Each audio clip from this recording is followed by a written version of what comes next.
آج کل کے دور میں ٹیلی ویژن ہر گھر کی ایک اہم ضرورت بن چکا ہے، جہاں ہر عمر کے افراد کے لیے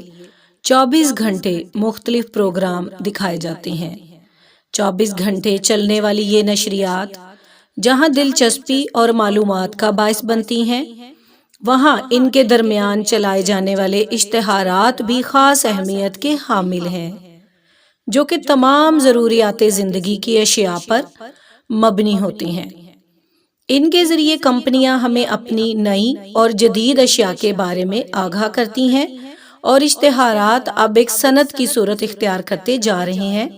جو سب سے ترقی پسند صنعت بن گئی ہے۔ اشتہارات کی بدولت ہمیں دنیا بھر کی اشیاء کے بارے میں معلومات تو ضرور ملتی ہیں، لیکن ان کا حد سے زیادہ تجاوز کر جانا معیوب بھی معلوم ہوتا ہے۔ جب ہر جگہ پر اشتہارات ہی دکھائی دیں گے، ہر عمارت پر، دیوار پر، گاڑی اور ہر بس پر تصاویر لگی ہوں گی، یہاں تک کہ ٹیلی ویژن، سینما، اخبارات، رسائل، درختوں اور کھلاڑیوں کی قمیضوں، کھیلوں کے میدانوں، ہر جگہ پر اشتہارات آویزاں کیے جانے لگیں تو اس سے انسان بیزار ہونے لگتا ہے۔ ٹی وی میں پسندیدہ پروگرام کے درمیان بار بار اشتہارات کا آ جانا بھی عدم دلچسپی کا باعث بنتا ہے، یہاں تک کہ قدرتی مناظر کے بیچ بھی اس قدر اشتہارات نصب کر دیے جاتے ہیں جو منظر کی دلچسپی کو کم کر دیتے ہیں۔ یہ اشتہارات ہمیں بعض اوقات غیر ضروری اشیاء خریدنے پر مجبور کر دیتے ہیں، اور اکثر اوقات تو ناقص اشیاء پر ہی اشتہارات کی بھرمار ہوتی ہے تاکہ لوگ انہیں خریدنے پر مجبور ہو جائیں، کیونکہ ان اشتہارات کو اس طرح سے دکھایا جاتا ہے کہ اس چیز کی تمام خامیوں کو چھپا لیا جاتا ہے اور صرف خوبیوں کو نمایاں کیا جاتا ہے۔ اس کے علاوہ یہ جھوٹ پر بھی مبنی ہوتے ہیں، جس میں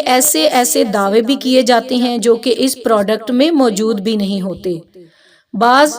اشتہارات اس قدر عجیب ہوتے ہیں جو بچوں کے ذہن پر غلط تاثر چھوڑتے ہیں،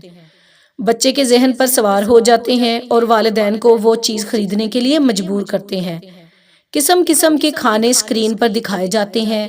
رنگ برنگی اشیاء جن میں قیمتی لباس، جوتے، پرس وغیرہ کے اشتہارات جب بار بار چلائے جاتے ہیں تو غریب آدمی کے دل میں حسرت پیدا ہوتی ہے، اور ان کے بچے بھی حسرت بھری نگاہوں سے ان اشیاء کو دیکھتے ہیں۔ بعض اشتہارات تو اس قدر معیوب بنائے جاتے ہیں جو ہم فیملی کے ساتھ بیٹھ کر نہیں دیکھ پاتے، کیونکہ اکثر اوقات کسی ایسی چیز کا اشتہار بنا دیا جاتا ہے اور اسے اس انداز سے دکھایا جاتا ہے کہ دیکھنے والا شرمندہ ہو کر رہ جاتا ہے۔ اس حوالے سے ایسے اشتہارات چلانے سے اجتناب کرنا چاہیے، اور حکومت کو چاہیے کہ ایسے اشتہارات پر پابندی عائد کریں جو اخلاقیات کے منافی ہوں۔